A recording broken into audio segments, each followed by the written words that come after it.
इन्होंने ही कहा था ना, कांग्रेस ने कहा था ना कि भारत के जितने भी रिसोर्स हैं, भारत के प्रधानमंत्री मनमोहन सिंह जी थे, उन्होंने कहा उस पर सबसे पहला अधिकार मुसलमानों का है, और ये साहब कह रहे हैं घुसपैठियों का है। इन्होंने मुसलमानों का अधिकार कहा तक नहीं कहा था आपने, इन्होंने कहा तक नहीं कहा था। जनता पार्टी हमेशा क्लिप खाती है, इसीलिए मैं बीजेपी को कहता हूं भूखी जनता पार्टी। पूरी क्लिप में क्या था, अल्पसंख्यक जिसमें आदिवासी दलित पिछड़े सारे शामिल होते हैं, लेकिन बाकी सारे काट के खा गए, एक अकेला मुसलमान इनको याद है। और अगर मुसलमानों के लिए भी कहा तो क्या भारत के 25 करोड़ मुसलमान भारत के नागरिक नहीं है, जिन्होंने बंटवारे के वक्त इस देश की जमीन को चूमा, इस देश की जमीन में दफन हो गए, इस देश की जमीन के लिए काम करते हैं, क्या वो टैक्स नहीं देते? आप अगर टैक्स देते हो, 5 रुपए का बिस्कुट आप लेके आते हो, तो क्या मुसलमान 5 रुपए के बिस्कुट पे टैक्स नहीं देता? कौन सी ऐसी चीज है जो मुसलमान को बिना टैक्स दिए मिल जाती है? क्या पेट्रोल उन्हें सस्ता मिल जाता है? क्या डीजल उन्हें सस्ता मिल जाता है? क्या गैस उन्हें सस्ती मिल जाती है? बताइए कौन सी ऐसी चीज है? सिर्फ एक चीज ऐसी है, 1 मिनट, सिर्फ एक चीज ऐसी है जो उन्हें बिना टैक्स मिलती है, फ्री में मिलती है, और वो है उनकी लिंचिंग। दाढ़ी टोपी देखी और उनके साथ लिंचिंग शुरू। इनको इतनी नफरत है कांग्रेस के लोग, आज नहीं, आप ये देखिए 2026 है, गजनी ने सोमनाथ मंदिर को गिराया था और उसके बाद हमारी आत्मा को कुचला था। जानते हैं सोमनाथ के बारे में क्या कहते हैं? गजनी के बारे में कहते हैं लुटेरा था। वो कभी नहीं कहते कि उसने धार्मिक इन्वेजन किया। और नेहरू जी इतनी नफरत करते थे, कहते कि सोमनाथ मंदिर के जीर्णोद्धार में डॉक्टर राजेंद्र प्रसाद जी नहीं जाने पाएंगे, नहीं जाएंगे। अगर वो राजेंद्र प्रसाद जी गए वहां पे, तो राजेंद्र प्रसाद जी के रिटायर होने के बाद उनकी दवा तक का पैसा नहीं दिया नेहरू जी ने, क्योंकि प्रधानमंत्री थे। इस तरीके से नफरत इनको हिंदुओं से रही है। इनको हिंदुओं से हमेशा अभी भी चिल्ला रहे हैं। और इनके एक मुख्यमंत्री, नेहरू जी ने ही भेजा था। अबे भाई आप इधर आएंगे, ऐसे ना, अरे भाई ऐसे नहीं, डिबेट में आप गलत बयानी कैसे कर देंगे? नहीं देखो, ये लिंचिंग वही नहीं होती, लिंचिंग ये भी होती मुंह जबानी भी। हाँ, ऐसे नहीं, ऐसे नहीं। अभी छत्तीसगढ़ के मुख्यमंत्री बघेल साहब जब कांग्रेस की सरकार थे, वो क्यों इनके अंदर आदत पली बड़ी? 200 एकड़ जमीन आदिवासियों को छीनकर दाऊते इस्लाम नामक संस्था को दे दिया, जिसने धार्मिक परिवर्तन का काम कर। राइट, आप बोलिए। 1050 एकड़ जमीन अडानी को दे दी सिर्फ 1 रुपए में, और 200 एकड़ याद आ रही, 1050 एकड़ याद नहीं आ रही। और दूसरी बात, ये सोमनाथ मंदिर वाला जो मसला है, प्रधानमंत्री नेहरू जी ने स्पष्ट कहा था, मैं देश का प्रधानमंत्री हूं, मैं किसी एक धर्म को प्रमोट नहीं कर सकता, आप राष्ट्रपति इसलिए आप जाइए, और मैं इसमें नहीं जाऊंगा। और ये जब तक वो जिंदा रहे 64 तक, तब तक किसी भी धार्मिक कार्य में उन्होंने आगे बढ़ के हाथ नहीं दिया, क्योंकि उनके लिए सभी धर्म बराबर थे। डिस्कवरी ऑफ इंडिया में खुद लिखा है नेहरू जी ने कि मैं बाई एक्सीडेंटल हिंदू हूं, लेकिन बाई कल्चर मुस्लिम हूं। मतलब एक को आप 200 एकड़ जमीन हेक्टेयर छून के दे सकते हैं, दूसरे का आप श्राइन को पैसा नहीं दे सकते। राइट, समाजवादी पार्टी जी। नेहरू जी को इतना बदनाम क्यों? कोई फोबिया है क्या भाई? अभी भी ना भूल रहे, इतना दर्द क्यों? सुनिए, जब एम्स बना, अरे सुनो भाई, एम्स के लोगों में भी संस्कृत में लिखा है।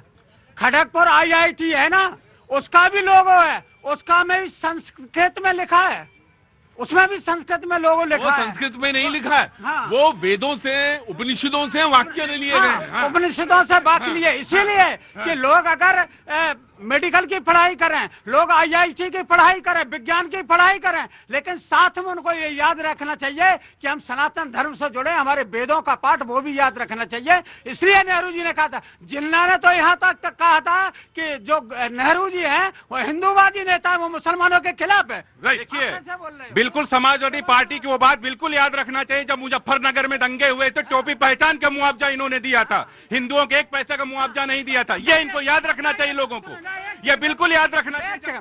अच्छा ये बताइए, कितने साल से हो अभी केंद्र में? इतने साल से हो, और दूसरा कार्यकाल योगी जी का चल रहा है। निकालिए वो लिस्ट जिनको ऐसे दिया नाम, बताइए। झूठ बोलने का काम करते हो, तभी बाहर चले गए सत्ता से। नौकरी भी दे रहे थे, नहीं सकता, वो नहीं आ सकते। 2 करोड़ नौकरी दे रहे, नहीं दे पाए। इनका याद नहीं रहे।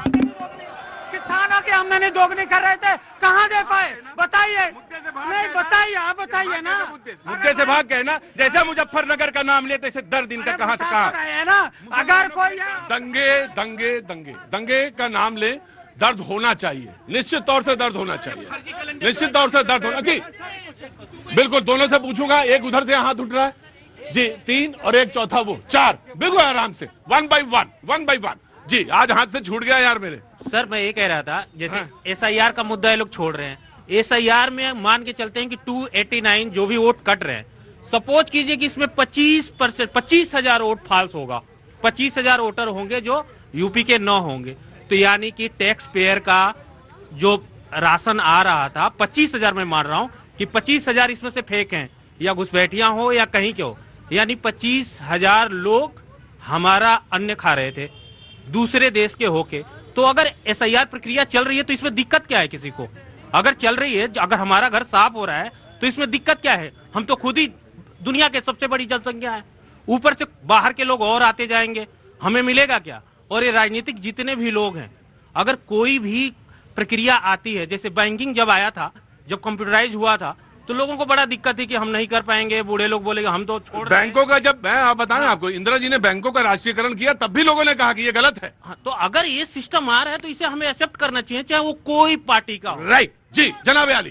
सर मेरा एक क्वेश्चन है, अगर नेहरू जी को अगर दिक्कत थी, सपोज कीजिए कि अगर वो हिंदू थे, वो अपने आप को हिंदू मानते हैं, तो अगर वो हिंदू थे तो अपने मंदिरों में जाना क्या ये प्रूफ होता है कि वो मुस्लिम विरोधी हो गए?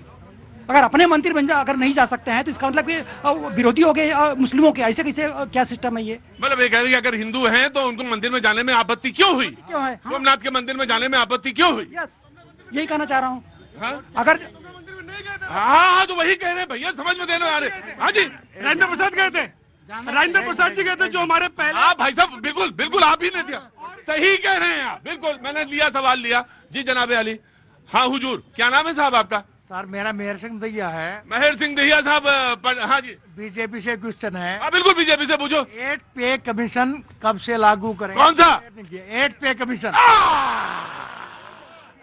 हमारे यहाँ यूपी में एक कहावत कही जाती है, ये हाथ वो हाथ, बता तेरा ये कहाँ है टेढ़िया। बोले जहाँ पे सोने की तो है, वो ये बता थोड़े सोने की जंजीर कहाँ है। तो तुम मुझे हरियाणा के हैं ना दहिया साहब? बिल्कुल दहिया साहब, बिल्कुल एकदम सही जगह में मारा कि 8 पे कमीशन कब लागू करेंगे, उसके आया है अभी परसों। रुकिए सर, आप तो सब बता देंगे, कांग्रेस को सब पता, बस यही नहीं पता कि चुनाव जीता कैसे जाए। कांग्रेस को सब पता है, लेकिन यही नहीं पता है कि जनता की नब्ज में हाथ कैसे रखा जाए। कह के लोग परेशान हो गए, बूढ़े हो गए। ठीक, मैं आ रहा हूं।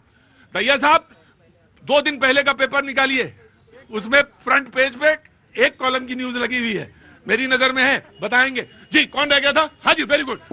देखिए, अभी कांग्रेस के प्रवक्ता ने लगातार देश के 25 करोड़ मुसलमानों के विषय में बात की। मैं भी इस देश के अंदर सबका साथ, सबका विकास, सबका विश्वास और सबका प्रयास, इसी में सहमत हूं। और हिंदू मुस्लिम सिख ईसाई आपस में सभी है भाई भाई। लेकिन मैं ये पूछना चाहता हूं, एक माँ के 4 बच्चे और माँ सिर्फ एक को खिलाएगी पिलाएगी, 3 को भूखा मारेगी, तो कैसे चलेगा? जरा भूखा किसको मारा? आज कांग्रेस के प्रवक्ता यह बताएं कि आखिर सेना के और रेलवे के बाद, वक्फ बोर्ड के बाद सबसे ज्यादा जमीन कैसे आई इस देश के अंदर? इतनी जमीन एक धार्मिक संस्था के पास कैसे आई? रुको भाई, रुको, मैं इसका जवाब दे दूं, क्योंकि मैंने इसमें डिबेट करी है बहुत सारी। तो हमने पूछा यहाँ पे डिबेट में, बोले वाह प्रतीक जी, हमारे वालिदों ने, वालिद के वालिद ने, वालिद के वालिद के वालिद ने इस मुल्क पे राज्य किया है, तो उन्होंने जो अपना वक्फ करके गए, ये जमीन वहां से आई। अब देखो भाई, नाराज मत होना, ये बात उन्होंने कही है। मियां साहब यहाँ पे निकल के ना, मैं उधर नहीं इशारा कर। कहेंगे कि ये जमीन जिस पे आप खड़े हो, प्रतीक जी बाहर निकलो, क्योंकि अब ये जमीन वक्फ की है, तब क्या करेंगे आप कोर्ट जाएंगे? देखो एक बात सुनो, मुझे डराओ मत, मैं आजाद मुल्क में पैदा हुआ और ये संविधान में पैदा हुआ, मुझे डराओ मत। हाँ? कि आखिर रेलवे और सेना के बाद केवल एक धार्मिक संस्था के पास इतनी जमीन क्यों? ये है उसका कारण, केवल यही है कारण, जो ये कहते हैं ना कि इस देश के संसाधनों पर पहला हक जो है वो मुसलमान। अरे ये बात थोड़ी भाई, ये बात थोड़ी धीरे से भी बोली जा सकती है। गजब, इतना हल्ला मचा देते हो यार। हाँ बेटा, मैं आया, मैं सर पाजी आगे, मैं आ गया सर। आपकी महफिल ये कुछ कह सकते हो साहब? महफिल आपकी है, मेरी नहीं। महफिल हो सकता सजाई मैंने हूँ, ये महफिल सजाई मैंने है, लेकिन ये है कि अब कह आप भी सकते हैं, बिल्कुल आप हुजूर कह सकते हैं। ये कहाँ के बाशिंदे हैं आप? दिल्ली से वाबस्ता है। तो दिल्ली से, मैं लखनऊ का हूँ, थोड़ा साहिस्तिकी से। अब देखिए, मेरी नजाकत और नफासत में आप सवाल नहीं उठा सकते। मैं लखनऊ का हूं, और मैं आपको एक बात बता दूं, जब यहां से सल्तनत उजड़ी तो लखनऊ में आके बसी, इतिहास ये कहता है। तो हाँ, देखिए मैं आता हूं, पहले नौजवान को दूंगा और फिर मैं आपके पास, फिर मैं आपके पास ये क्षमा लेके जी। हुजूर मेरी बात को फिनिश होने पहले कान से निकालो दोनों चीज। इसका मतलब क्या होता सुने? इसका मतलब ये होता कि बात तो मैं कहूंगा लेकिन सुनूंगा नहीं।